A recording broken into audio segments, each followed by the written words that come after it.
All right, folks, I am about to get started.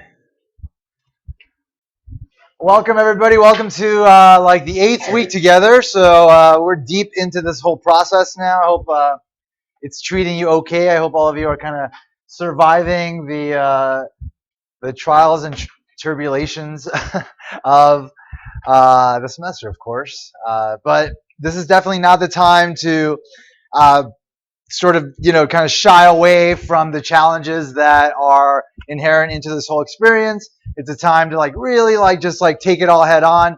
There's assignments to be done, there's exams coming up, there might be papers you have to write, there's all sorts of things coming up.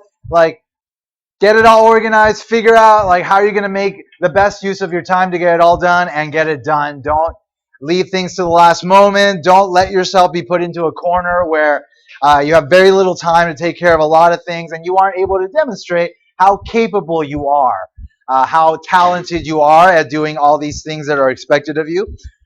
Because, again, if you walk away from this semester not doing too well in this class or your other classes, you're not going to feel very, very good during the winter break. You're going to have regrets.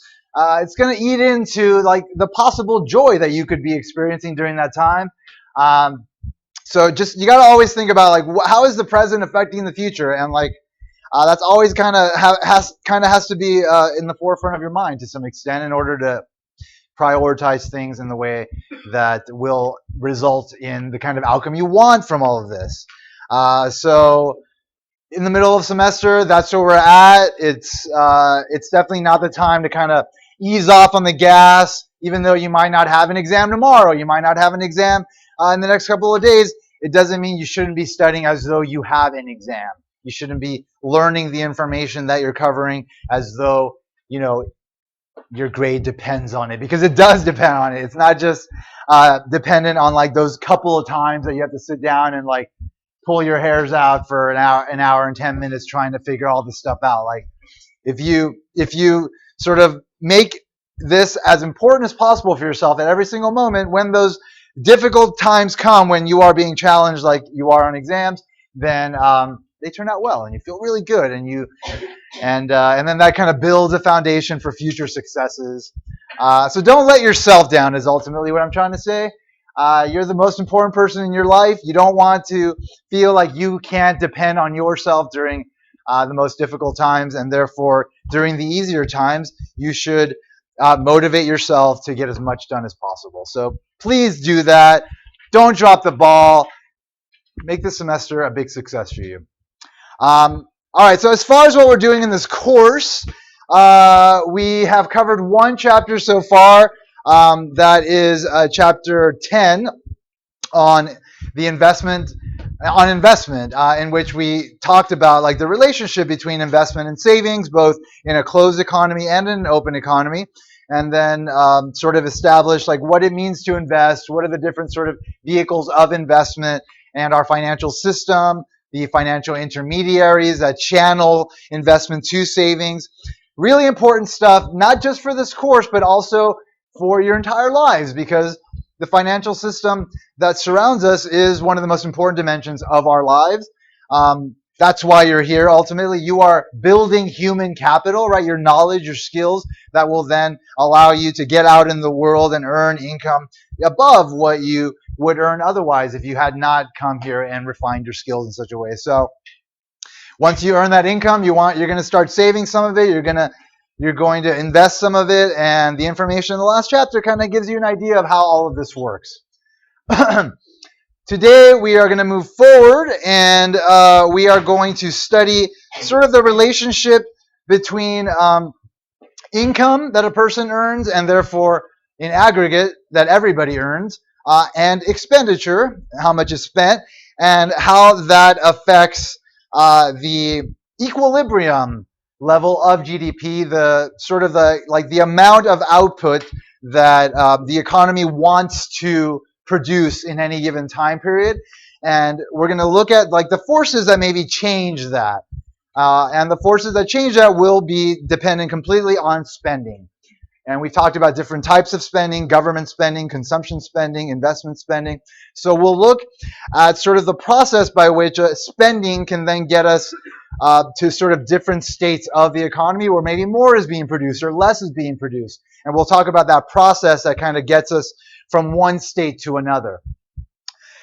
We're going to use what's called the income expenditure, the aggregate expenditure model, and it's got a lot of working parts, and so we're going to build up to it as we go through the lecture. So try to pay close attention, really understand everything I'm saying as we're moving along so that you finally do understand how the model itself works and the results that we can get from them.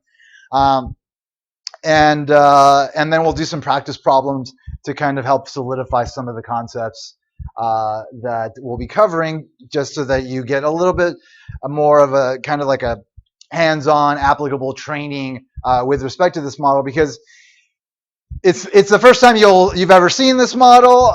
You saw supply and demand in high school, and comparative advantage you saw in this course, and it wasn't necessarily completely jarring, but this one might be a little bit jarring because there are so many working parts and because there are so many components to it that have a lot of meaning, and you have to understand that meaning in order to understand the entire thing. And so it's sort of a preview of what's to come, not just in this class, but like in economics in general. If you wind up moving forward in economics, it's all about models. In my PhD program, it was like one new model after the next. Every single academic paper had like a bunch of new equations and a bunch of new sort of relationships that then explain something new about the economy. And you have to be ready to like just kind of take it all in, and you have to be tuned into it from the initial components that build up to the overall model, or else you lose the effectiveness, you lose the understanding of the effects that the model is intended to explain. And so this is sort of kind of like a model boot camp for you in a sense. So try to pay attention the entire time, but if not, if for some reason you get lost at some point or you lose interest, make sure you come back to it and really like just go through it in fine detail in the way that I go through it here, either via my lectures or via the reading in the book. However it is that you choose to learn this stuff, one of the main sort of components to being successful in this class is to go through the material several times, not just once with me, not just once on your own. You have to go through the material several times in order to get it down, in order to do well. So keep all of that in mind as we move forward. So the first component we'll talk about is sort of like this general relationship that exists between a level of spending and the impact that it has on overall output in the economy. So if there's some initial amount of spending, let's say by like households, all of a sudden households are spending, let's say each one is spending like $1,000 more because maybe minimum wage went up, and like on average people are spending $1,000 more. Then you aggregate that throughout the entire economy, and then that money gets cycled through the economy several times. As we know, any kind of spending is somebody's income, and so if people are spending more, that goes into people's pockets, which then winds up yielding more spending, which then goes into people's pockets. And there's like this cycle that goes around, but it doesn't go around forever. And so we'll talk about that process, and we'll talk about a very simple relationship we can identify to help us understand how that multiplier process works. Then we'll talk about consumer spending and just sort of like the standard relationship that we can use to model consumption spending. Like, what is consumption spending based on? Well, it's based on income. What kind of income? Well, it's based on disposable income. What is that? We'll talk about it. How much of disposable income gets spent? Well, only a part of it, not all of it. Some people save some of it. So we got to incorporate that into our model. So that's what we do in this section. Then in the next section, we talk about investment spending and a couple of different components that make up investment spending. And once we have those two types of spending sort of understood as part of components of this bigger model, then we'll get to the income expenditure model, which is the heart of this chapter, which is the whole point, which help us to understand like the process by which changes in spending in the economy will get us to different levels of GDP output in the economy. And then we'll do some various practice problems to solidify your understanding of the concepts. Hopefully, we'll have enough time to go through all of them. Ideally, that is my goal. So we'll see. We'll see how that works out. Are there any questions about anything not related to the material before I actually move forward with the material? Does somebody have a question inside the room? Because apparently someone has a question outside the room. No, nobody? All right. All right, chapter 11, income and expenditure. So what we're going to learn in this chapter, again, we're going to talk about the importance of this thing called the multiplier, this number that summarizes how initial changes in spending lead to further changes in spending. We'll talk about what the aggregate consumption function is.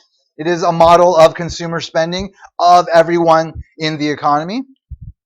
We'll talk about how expected future income and aggregate wealth affect consumer spending. So those are the two main effects that will change the amount of consumer spending that exists in an economy at any given level of income that folks are earning. Then we'll jump to investment spending. We'll talk about the determinants of investment spending and the distinction between what's called planned investment spending and unplanned inventory investment spending. And then we'll talk about how the inventory adjustment process moves the economy to a new equilibrium after a change in demand. So that's the nature of the process that gets an economy from one level of GDP to another level of GDP. It's about like what's happening with inventories in the economy. Are they positive? Are they negative? If they're positive, that means that if there's positive amounts of inventory, that means that people aren't spending enough. That means that we have to produce less. And if there's negative amount of inventory, meaning that inventories are going down, that means that we're not producing enough. People are buying more than we have that we've produced, and therefore we need to produce more in the next period. So that's what this model is sort of meant to help us understand. And then we'll talk about why investment spending is considered a leading indicator of the future state of the economy. Basically, because of this model, we can then get that insight, the insight that investment spending is like the level of investment spending, depending on where it's at in the economy, will tell us about what may be happening in the near future of the economy. All right, so let's talk specifically about this thing called the multiplier, and this is just an informal introduction based on the title. So for the sake of the analysis, there's going to be 4 assumptions made in this chapter, and we will reconsider those assumptions in later chapters, but we need these assumptions in order to simplify the world enough to be able to look at the model and get the insights from it without there being too many sort of complicated issues to deal with. And the simplicity of the model doesn't mean that the model's results are too simple to explain a complex world. They're just meant to sort of help us to sort of zero in on the effects that we are interested in studying. All right, so the first assumption is that producers are willing to supply additional output at a fixed price, resulting in changes in aggregate spending, which translate into changes in aggregate output measured as real GDP. So the prices aren't moving. So prices are not the thing that we are interested in figuring out the effects of in this chapter. So we're assuming that prices are fixed. Also, we are assuming that the interest rate is not moving. So in the last chapter, we looked at the loanable funds model, in which we had the demand of loanable funds and the supply of loanable funds that led to some equilibrium interest rate. So we're not looking at the changing of that interest rate right now. We're just assuming that it is fixed, it is not changing, and it is being taken as given. We're also gonna leave the government out in this case. So we're not going to think about how much the government is spending or how much the government is taxing in this chapter. So that's going to be a component that's not going to be considered. And also that the economy is closed. So again, when the economy is closed, we are basically assuming there's no linkages between a domestic economy and like foreign economies. So there's no trade, there's no like international financial markets where there's lending and borrowing going on. There's no goods and services being traded. So the economy is closed. All right, so given these simplifying assumptions, consider what happens if there's a change in investment spending. So that's how we're going to start this process. There's going to be a change in investment spending. We're going to imagine that for some reason, home builders decide to spend an extra $100 billion on home construction over the next year, let's say. So that's what's going to sort of spark the cycle of spending, this initial, what's called autonomous level of spending by investors, in this case, home builders. So the direct effect of this increase in investment spending will be to increase income and the value of aggregate output by the same amount. So remember, all spending, remember GDP, you can measure it in three different ways. It's the value of everything that's produced. It's also the value of everything that's spent, because everything that produced is sold. And then anything that's sold yields some sort of income for somebody. And so those three things are equivalent. The value of everything, the value of all the spending, and the value of all the income should be equivalent. So if there's some spending going on, in this case investment spending, then that's going to be somebody's income, right? So that's going to increase income. And obviously the amount of spending will be on some goods and services, in this case houses. So the amount of aggregate output will increase by that same amount. All right, so the increase in aggregate output leads to an increase in disposable income. So again, the spending then winds up in people's pockets, right? So disposable income, again, as we defined it in one of the earlier chapters, is the amount of income that folks make minus the taxes they pay to the government plus the government transfers that they get from the government. And government transfers, again, are like Social Security payments, unemployment checks, those kind of things, money that the government pays to households. But again, in this chapter, we're going to assume that there is no government, but just in general, disposable income is that. All right, so that spending becomes disposable income that then flows to households in the form of profits and wages. There's four different types of income: profits, wages, rent, and interest. So that was one of the things that we learned in our circular flow diagram from chapter 6.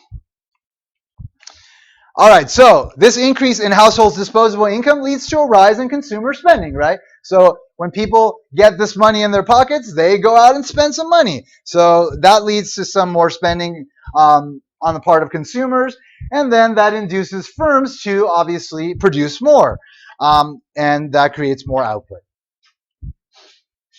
So when people spend money on these goods, again, that money goes into people's pockets via disposable income, which leads to another round of consumer spending, and so on and so forth. So this continues on for as long as it possibly can. And it stops at some point, and there's a reason for that, and we'll talk about that right now. So how large the total effect on aggregate output will be depends on what's called the marginal propensity to consume.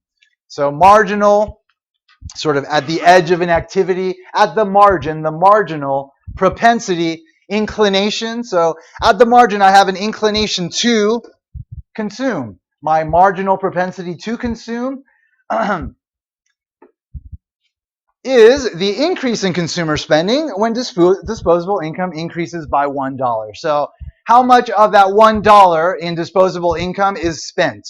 It's the marginal propensity to consume.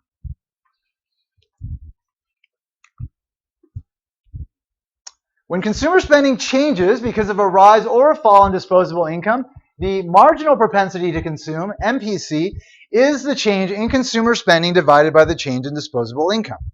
So the marginal propensity to consume is the change. So in mathematics, a triangle means change. So that's what we're using here. We're using the triangle to denote change. So the marginal propensity to consume is the change in consumer spending with respect to the change in disposable income. So the change in consumer spending as a fraction of the change in disposable income, the marginal propensity to consume. So if consumer spending goes up by $6 billion, when disposable income goes up by $10 billion, then the marginal propensity to consume is 6 over 10, 6 billion over 10 billion, and therefore it's equal to 0.6. 0.6 is the marginal propensity to consume. For every dollar of disposable income that households have, they spend 60 cents of it. That's what this marginal propensity to consume tells us.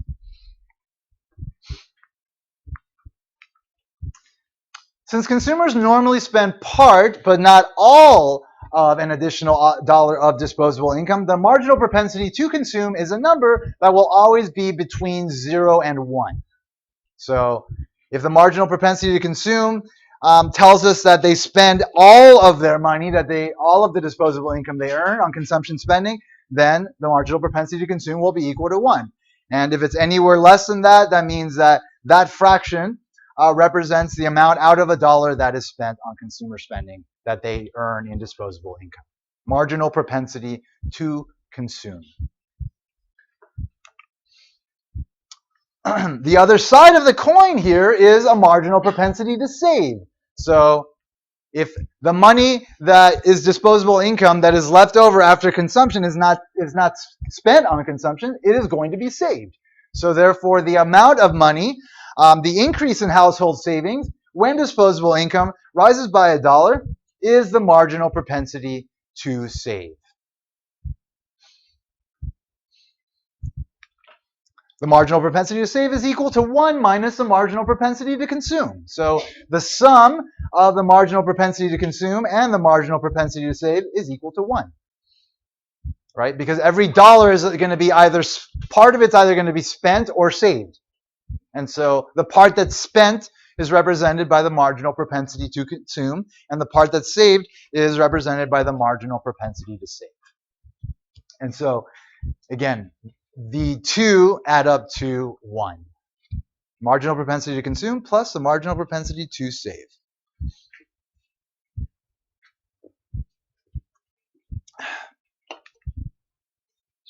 All right.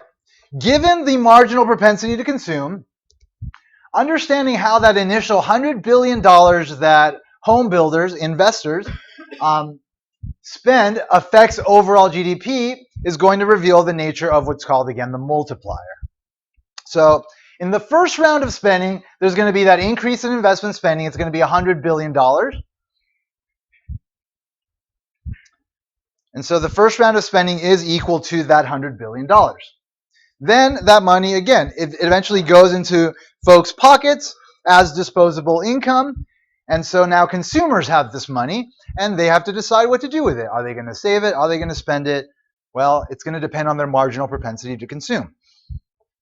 So there's an increase in consumer spending of this equal amount, $100 billion, times the marginal propensity to consume.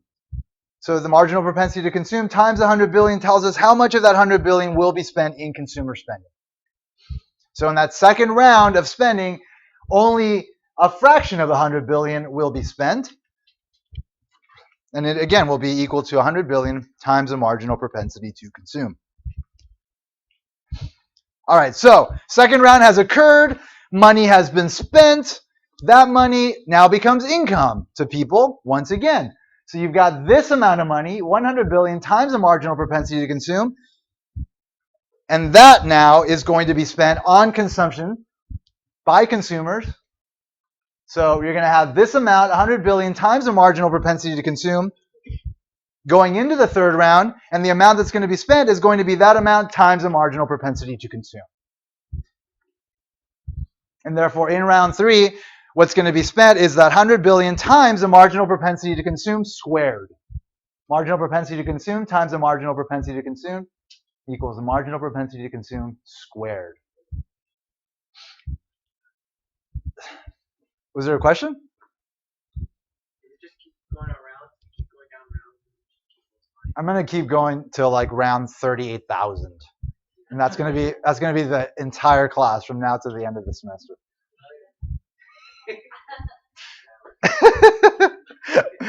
And if you survive, meaning that you're awake the entire time, you get an A. If you fall asleep, you get an F. Over there. Just all right, round 4. Yeah.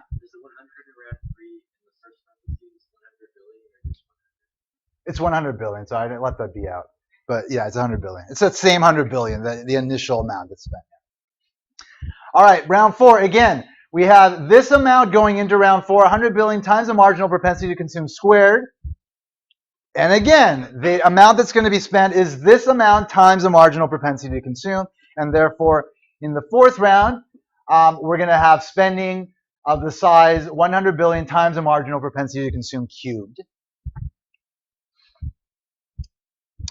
And this is going to continue on until it can no longer continue on, meaning that there will be a final round, and that final round will demonstrate the final amount that is added to overall GDP as a result of that initial 100 billion being spent in the economy. As a result of this multiplier process, creating several rounds of spending via like the cycle of money, which again goes from firms to households, back to firms to households.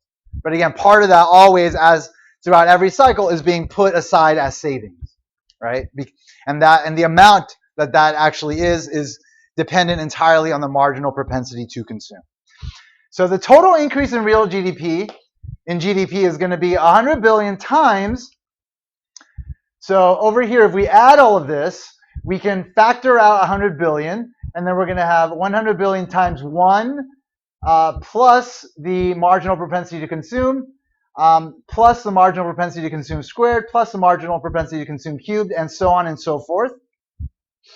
So the sum inside of these parentheses is what's called the sum of a geometric series. It's a mathematical thing. It's something you learn about in Calculus 2. You don't need to know it for this class, but just understand that this sum has certain properties that then allows us to say, well, we can then represent this sum as 1 over 1 minus the marginal propensity to consume. So the sum of this geometric series of 1 plus a marginal propensity to consume plus a marginal propensity to consume squared, and so on and so forth for infinity, will result in this sum, 1 over 1 minus a marginal propensity to consume. So the total increase in real GDP will be 100 billion times this amount, 1 over 1 minus the marginal propensity to consume. Yeah? How will you be able to find MPC? It's something that you get through statistical analysis. Like you look at like people's incomes and how much they're spending, and then you can find out. Actually, we'll talk about that. Yeah. Yeah, it's always 1 divided by 1 minus the marginal propensity to consume.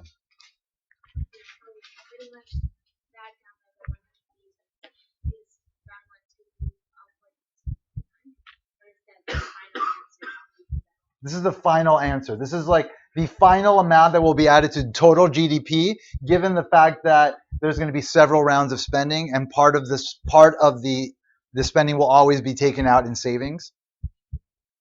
So the final impact of that 100 billion on GDP will be 100 billion times 1 over 1 minus the marginal propensity to consume.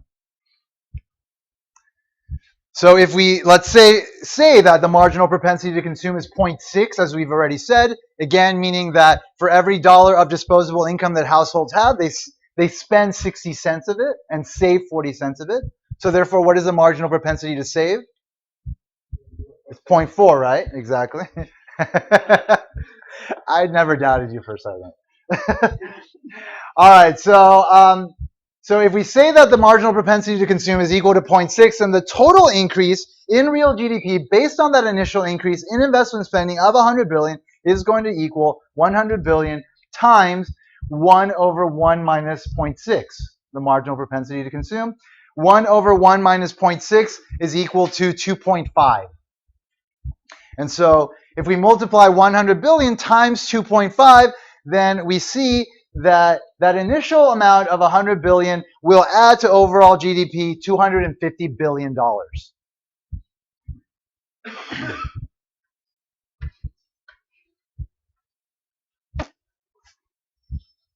Any questions?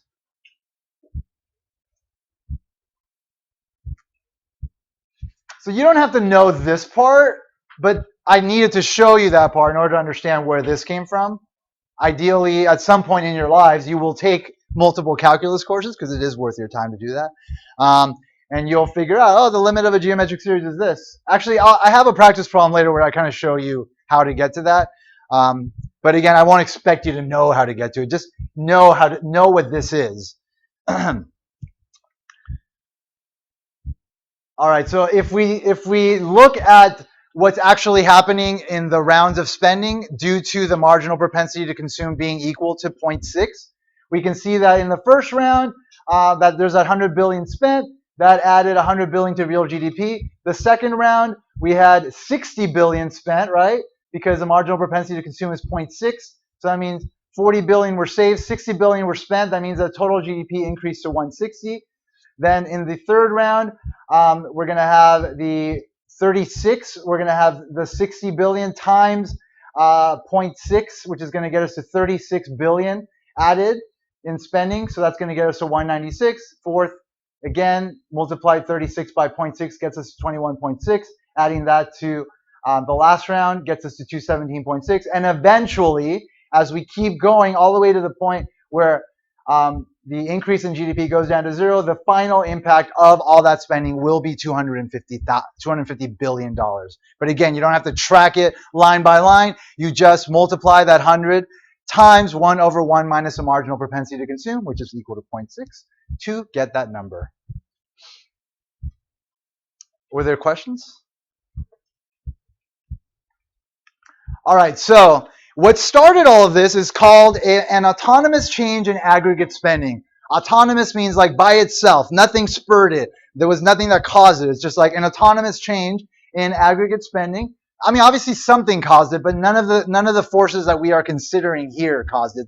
For whatever reason, home builders wanted to spend an extra $100 billion. We're not considering in this situation that something in what we're talking about caused that. That happened independently, and that's what caused all of this to get us to understand like what the final impact of that 100 billion will be on real GDP. So again, autonomous change in aggregate spending is an initial change in the desired level of spending by either firms, households, or government at a given level of real GDP. Again, in what we're looking at here in the very simplified world of this chapter, we're not assuming there's a government. But in the real world, there is. And the government spending, it works exactly the same way through a multiplier process. This is just meant to help us understand the multiplier process. So that gets us to the actual definition of the multiplier, which is the ratio of the total change in real GDP caused by an autonomous change in aggregate spending to the size of that autonomous change. So basically, it's just like the ratio of the amount that's been changed with respect to like the final impact on GDP over the amount that changed autonomously. So if we let the change in autonomous aggregate spending be denoted by that change is a triangle, so triangle AAS. Again, stand for that autonomous change in aggregate spending. And we let the change in Y stand for a change in real GDP. Y is the standard variable way of representing GDP, output, income. We use Y to do that in macroeconomics.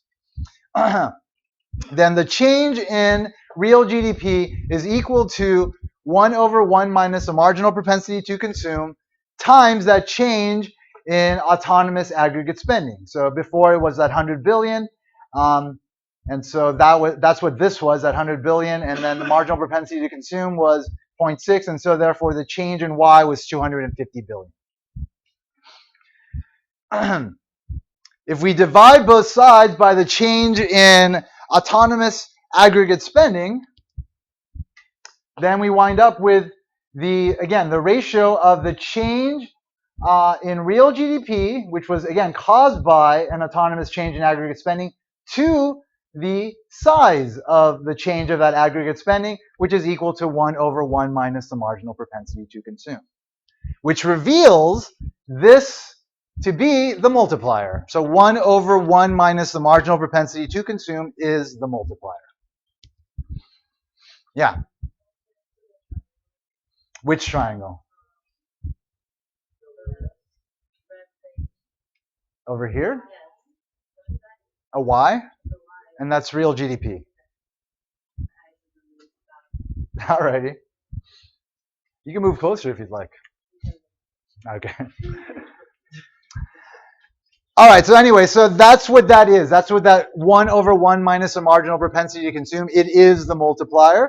So you have some amount of autonomous spending that occurs in the economy. You multiply it by the multiplier and you get that final impact on real GDP of that initial round of spending. And the multiplier is equal to 1/1 minus the marginal propensity to consume.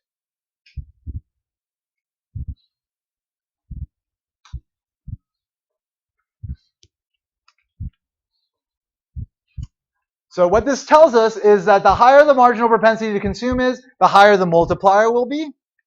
So if this number gets bigger, then you have 1 minus a bigger number, which means that the denominator is smaller, which means you're dividing 1 by a smaller number, which means you get a bigger number. So there is a positive relationship between the marginal propensity to consume and the multiplier. The higher the marginal propensity to consume goes, the higher the multiplier. The lower the marginal propensity to consume goes, the lower the multiplier. A positive relationship between those variables. They move in the same direction. Gesundheit.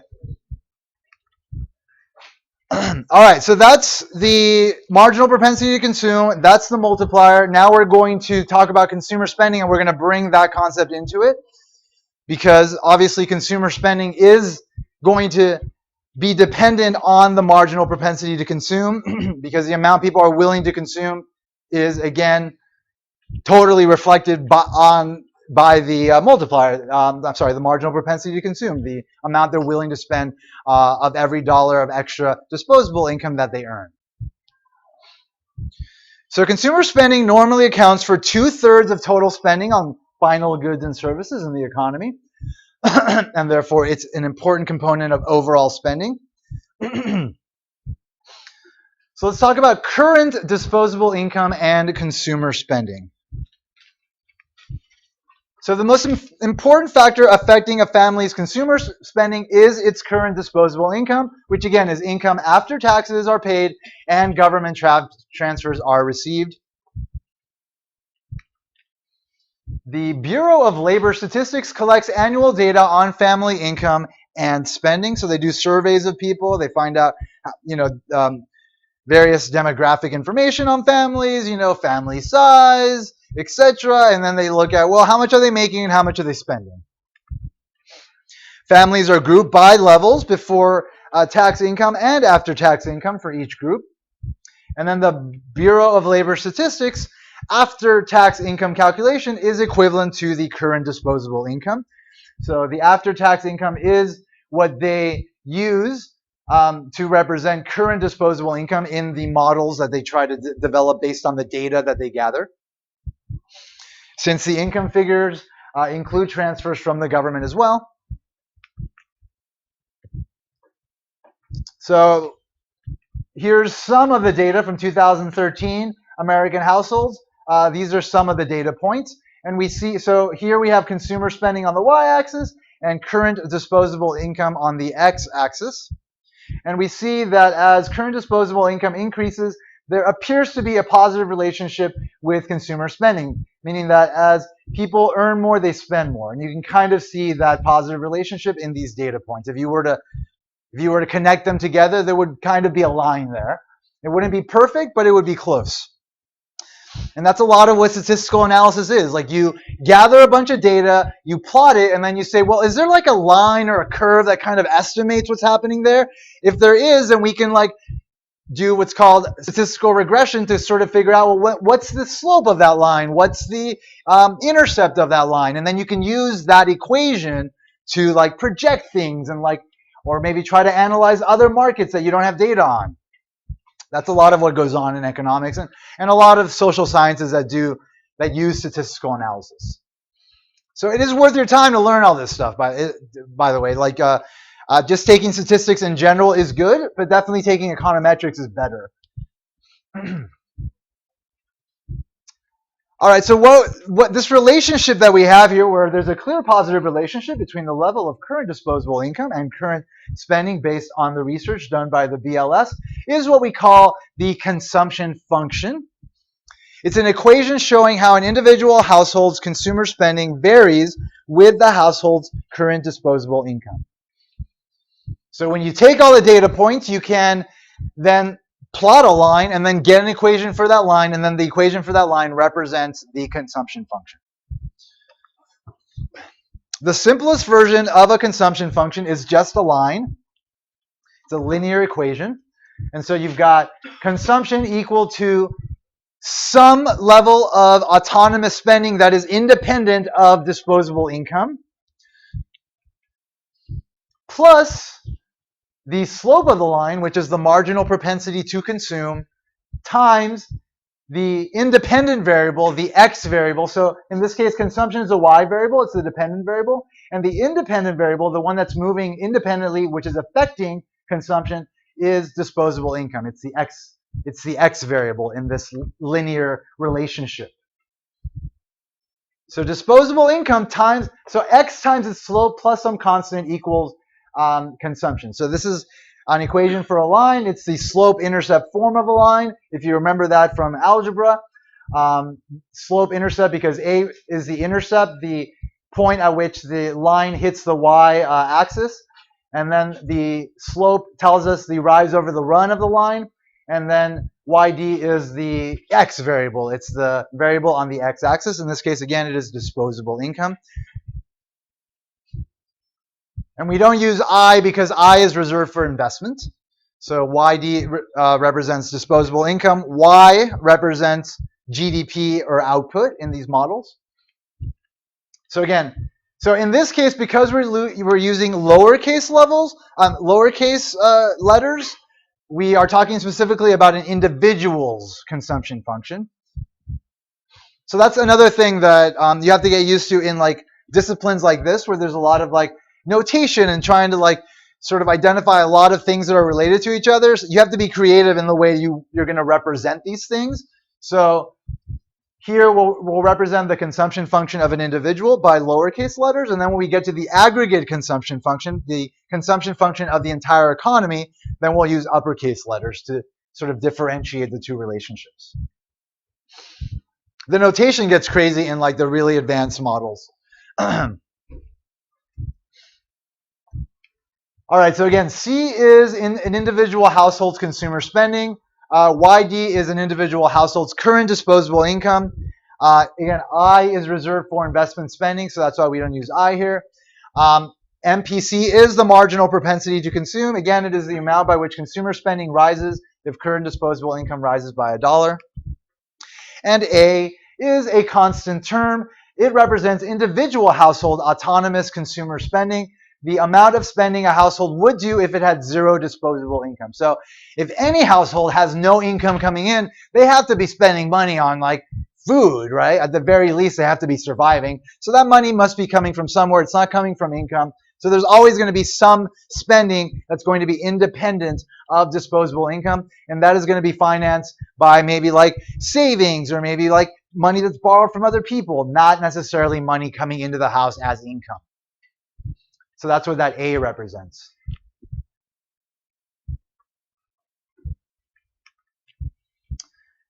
All right, so again, we've got this individual consumption function. C equals A plus the marginal propensity to consume times disposable income. So for an individual household, the marginal propensity to consume is the change in consumption spending with respect to the change in their disposable income.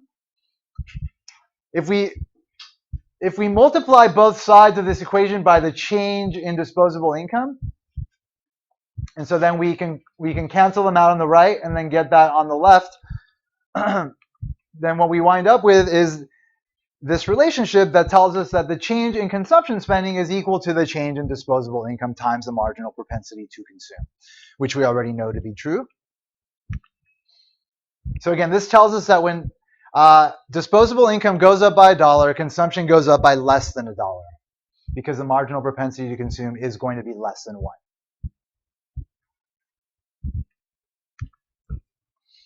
All right, so now we can plot this line on the XY plane. So we'll put household consumer spending on the y-axis and household disposable income, YD, again on the x-axis.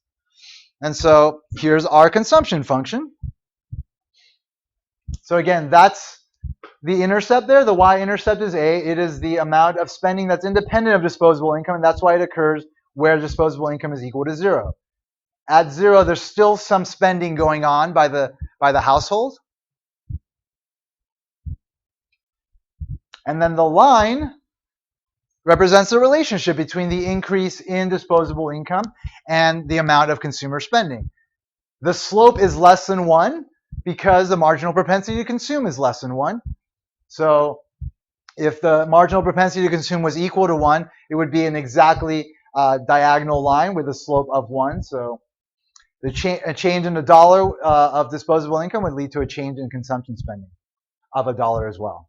Was there a question over here? Yeah. Can you repeat what A was again? So A is the amount of autonomous spending by a household. It's the amount of spending that's independent of disposable income.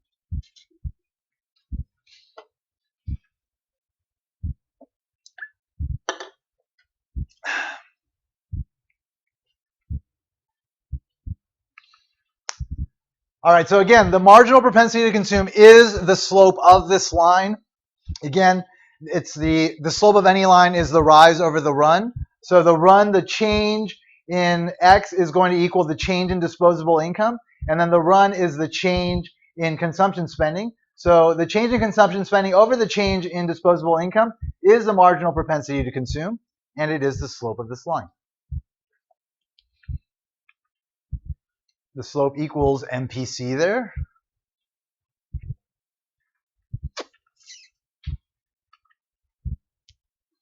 So in reality, actual data never fits the linear equation perfectly, but the fit can be pretty good. So again, if we look at those data points that the BLS, the Bureau of Labor Statistics, provided us for 2003 households, and you sort of try to fit a line along it, then this is the best fit that we can get, and therefore we can then estimate what the level of autonomous spending is. We can estimate what the marginal propensity to consume is.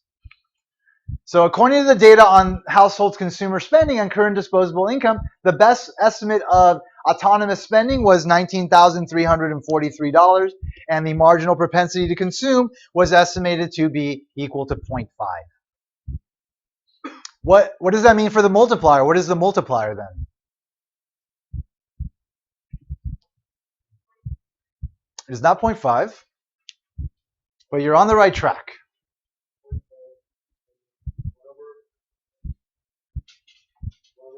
No, it's not that either. Well, it is 1 over 0.5. It is 1 over 1 minus 0.5, which is equal to 1 over 0.5, which is equal to 2. Very good. So yes, when the marginal propensity to consume is equal to 0.5, the multiplier is equal to 2. So there's a $50 billion increase in autonomous spending by households. What kind of impact will that have on real GDP with a multiplier of 2? What's that? What's that? Exactly, it'll double it to 100 billion, right?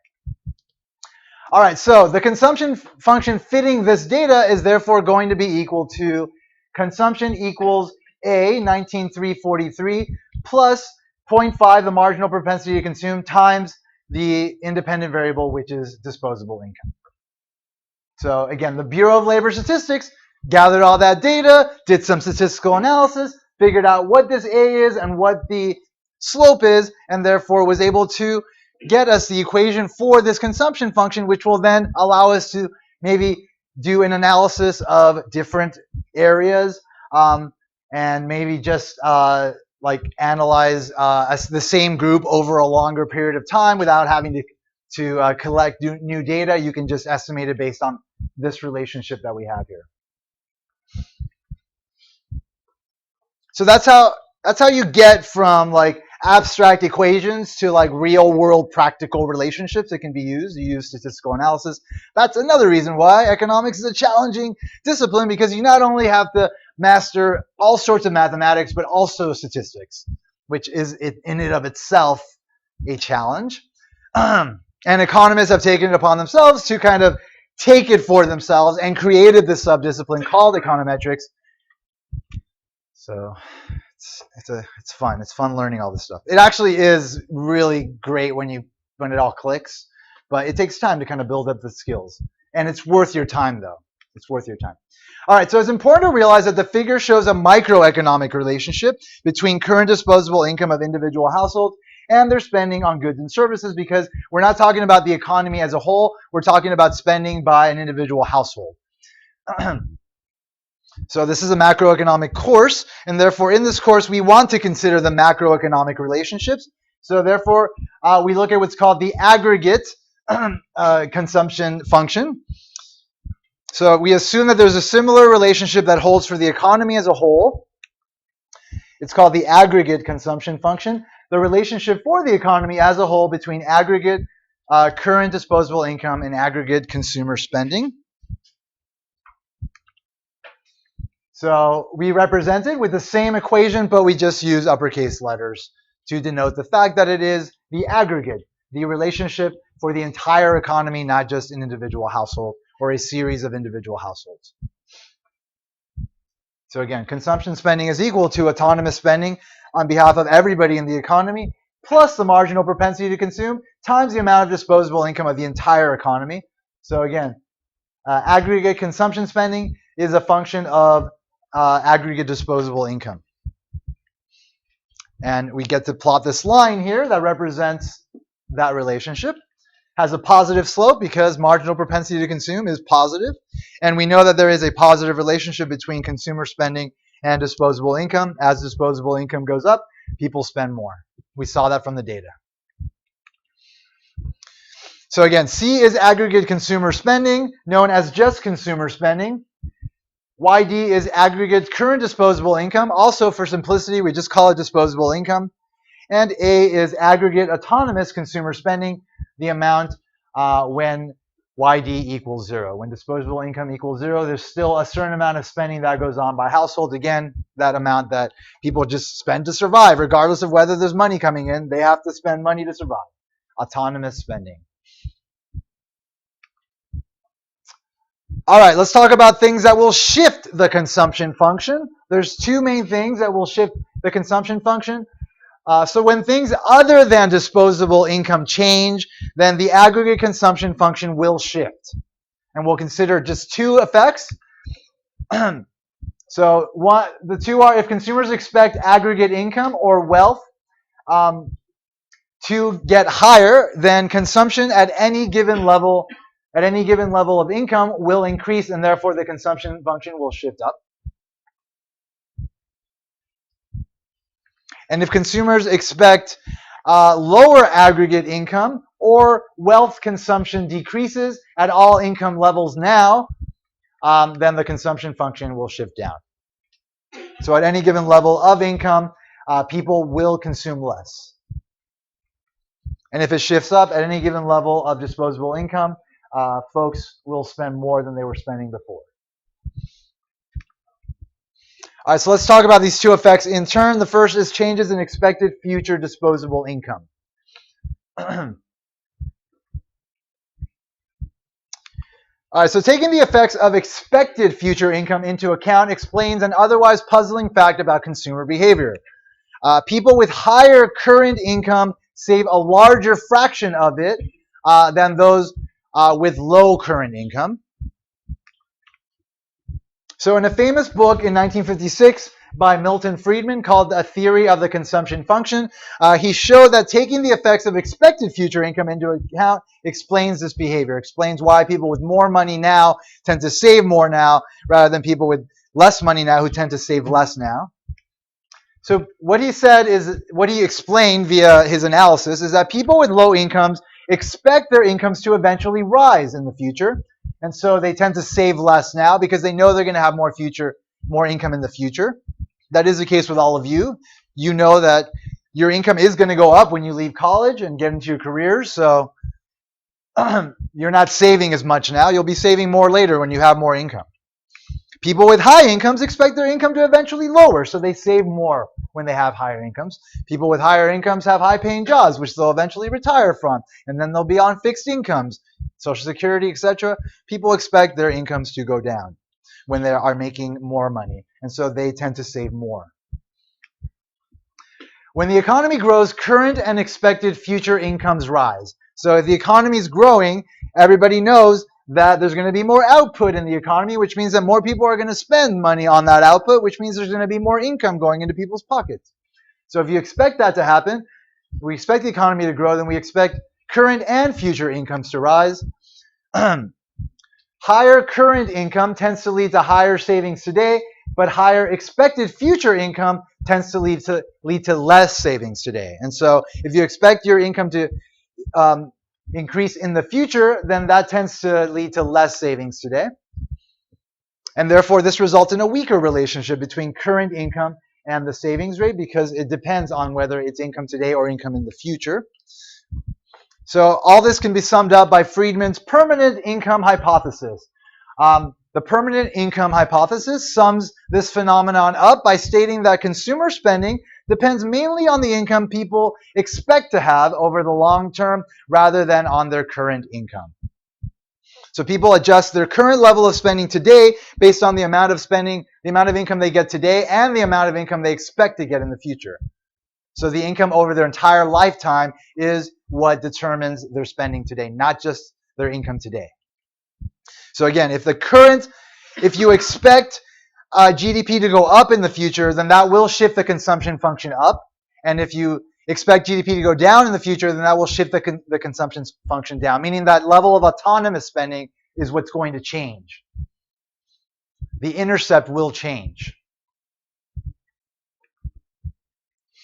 The other thing that will shift the consumption function is changes in aggregate wealth. So aggregate wealth is the value of all savings that a person has. So wealth has an effect on consumer spending. The effect of wealth on spending is emphasized by another influential economic model of how consumers make choices about spending versus savings called the life cycle hypothesis.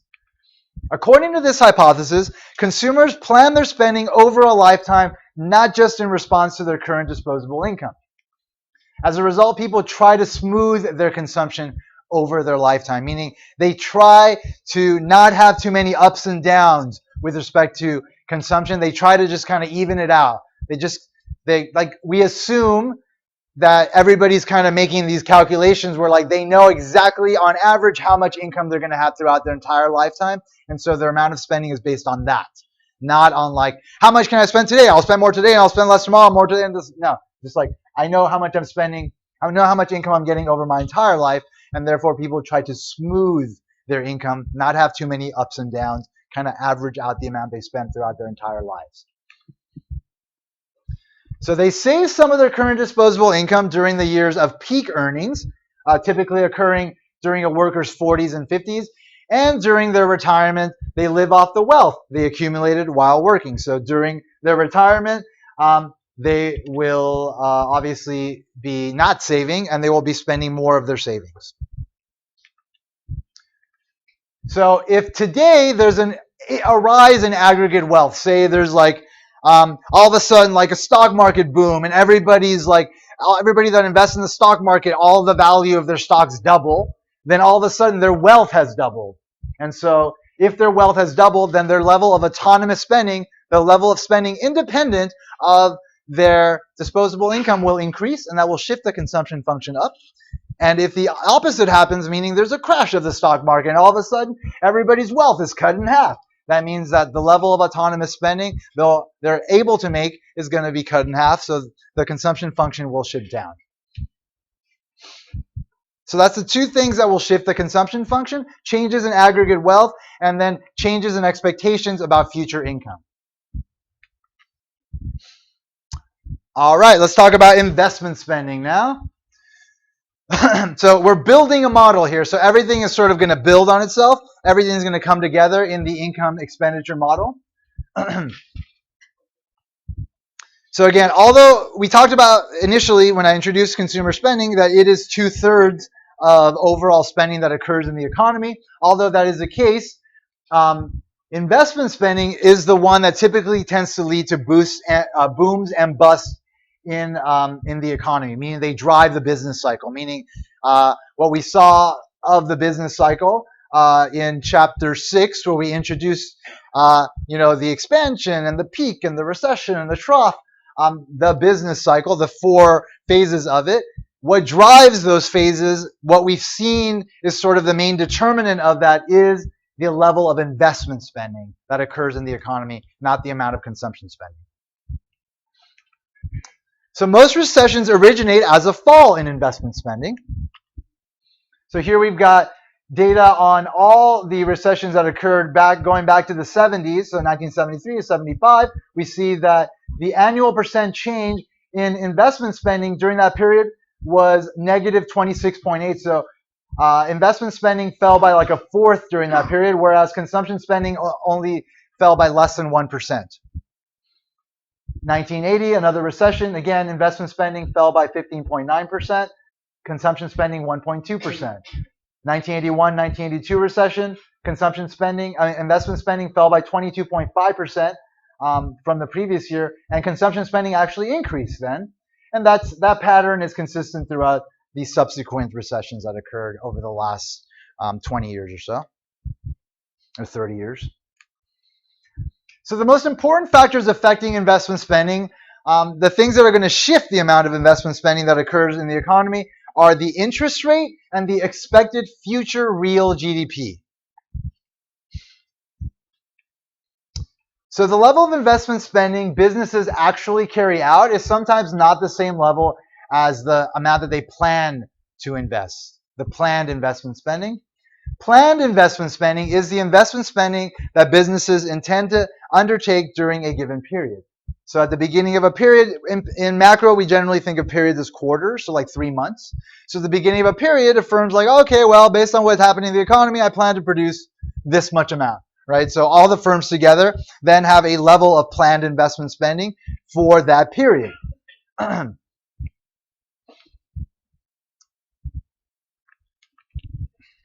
Planned investment spending depends on 3 principal factors: the interest rate, the expected future level of real GDP, and the current level of production capacity. So let's talk about these 3 in turn. So there's a couple of ways the interest rate affects investment spending. The main way is the effect it has on investment on residential construction. So home builders only build houses they think they can sell. So if interest rates are high, that means less people are going to take out loans. That means less people are going to be willing to buy. If interest rates are low, then more people are going to be wanting to take out loans. More people are going to be wanting to buy homes. So interest rate goes up, investment goes down due to this effect, and interest rates go down, investment spending goes up. So again, houses are more affordable when the interest rate is low. Another way that the interest rate can affect investment spending is that firms have the option of using past profits, which are their retained earnings, for investment spending. So a firm, sells a bunch of stuff during a given period. If their revenues exceed their cost by a certain amount, that's their profit. And those profits can either be reinvested by the firms, they can be saved, they can be sent back to households in the form of dividends. Since those funds have an opportunity cost, the interest rate creates a trade-off choice for investment spending. So remember, in the first chapter, we talked about the true cost of anything is the opportunity cost, meaning that everything has both an explicit and an implicit cost. So you're here in college, you're paying for your tuition, that's an explicit cost. But while you're here, you're not working, and therefore you're not earning income. So the amount of income you're not earning while you're here is the implicit cost. And therefore the opportunity cost is equal to the sum of your explicit plus your implicit cost. Profits have an opportunity cost. They could be invested, and you can get a return on that, which is like the average interest rate that you can earn in the market. So if you are investing that money in a project, you are not investing it in whatever that can get you a return, and therefore the interest rate is an implicit cost to investing. So if the interest rate goes up, the implicit cost of investing goes up, and therefore you want to invest less. And if the interest rate goes down, the implicit cost of investing goes down, and therefore you want to invest more. And so again, there is that positive and negative relationship between the interest rate and the amount of investment. They move in the opposite direction. If interest rates go up, investments go down, and vice versa. So because of this, and also because of the last effect I talked about with home builders, there is that relationship. between investment spending and the interest rate. So again, instead of purchasing new equipment, the firm could lend out the funds and earn an interest.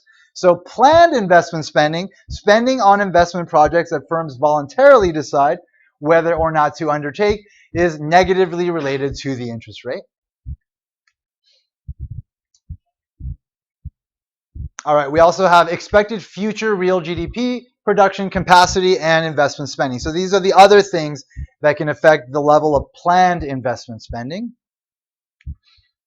So if a firm has enough capacity to continue to produce the amount it's currently selling, but doesn't expect its sales to grow in the future, it will engage in investment spending only to replace existing equipment and structures.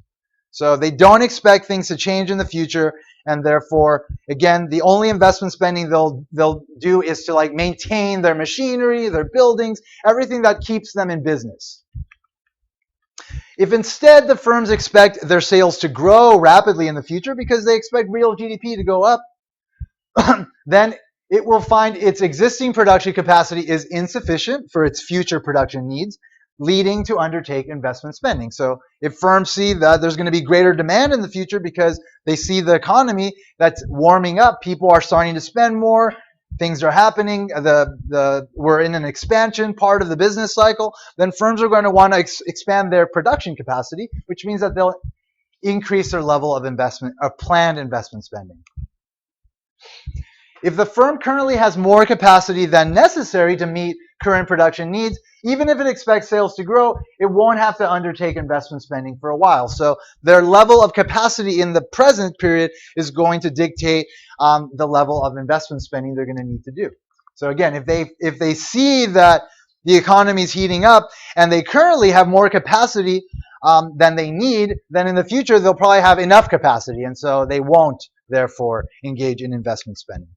So other things equal, the higher the current capacity, the lower the investment spending, and vice versa.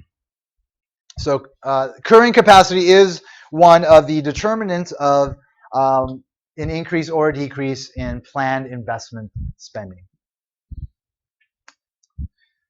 Also, suppose a firm has enough capacity to continue to produce the amount it's currently selling, but doesn't expect its sales to grow in the future.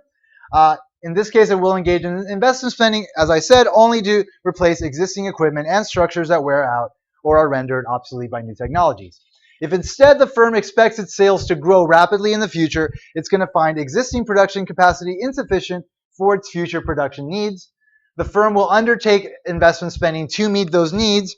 Other things equal, firms will undertake more investment spending when they expect their sales to grow, and vice versa. So capacity, their existing capacity, is one of the determinants of whether they will increase investment spending or not. And also the expectation of if they're going to be selling more or less in the future is another determinant of whether or not they need to increase or decrease their planned investment spending. So the interest rate, their current capacity, and expectations about future income, output, demand are the three things that will affect the level of planned investment spending.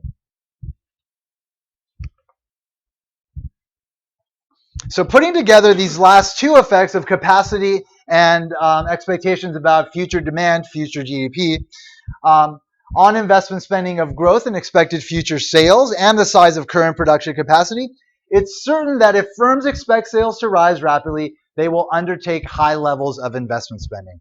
High expected future growth rate of real GDP is therefore an indicator of growth of sales. This can all be summed up in what's called the accelerator principle. According to this principle, a higher growth rate of real GDP leads to higher planned investment spending, but a lower growth rate of real GDP leads to lower planned investment spending. So really it is the expectation of the growth rate of real GDP and the interest rate that you can just kind of compartmentalize as the two main effects that affect the level of planned investment spending.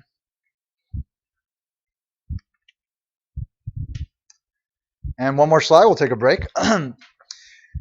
All right, so now we need to just differentiate between the different types of investment spending, because we we talked about the planned investment spending. So if you're going to say something like there's a planned investment spending, then there's got to be an unplanned component, right? Like you can't just define something for no reason, or else you just call it investment. So if there's going to be planned investment spending, there has to be something that's going to be unplanned, and that is actually what's going to drive like movements within the economy from one level of GDP to another level of GDP. So inventories we know just in general to be stocks of goods that are held to satisfy future sales. A firm that increases its inventories is engaging in a form of investment spending.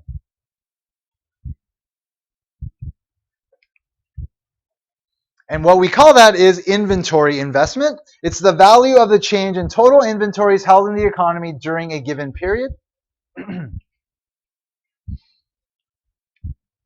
Unlike other forms of investment spending, inventory investment can be negative. So think about a situation where like the economy has really heated up and the planned investment spending wasn't enough, meaning that there wasn't enough produced for that period's demand. So in order to meet demand, then these firms have to go into their factories, their warehouses, and start taking out the inventories and selling that. When they're unloading some of their inventories to meet excess demand, then they are engaging in negative inventory investment spending, meaning that they're taking inventories out of their warehouses. There's a negative inventory investment there. The opposite case is where the economy is cooling off, and so there's been too much produced this period. Firms expected a lot of sales, and people just weren't buying enough. And so a lot of that excess production had to go into warehouses as inventory, and therefore you had positive inventory investment in that scenario. So this like positive and negative inventory investment is known as unplanned inventory investment, and it occurs when actual sales are more or less than businesses expected, leading to unplanned changes in inventory.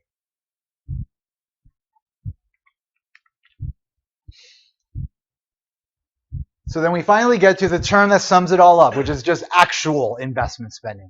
So actual investment spending is the sum of the planned investment spending plus the unplanned inventory investment spending.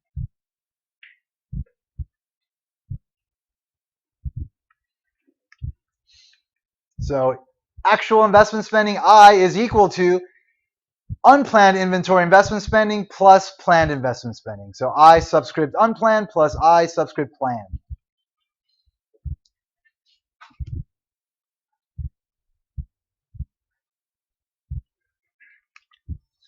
All right, let's take a break. When we come back, we'll put it all together in the income expenditure model.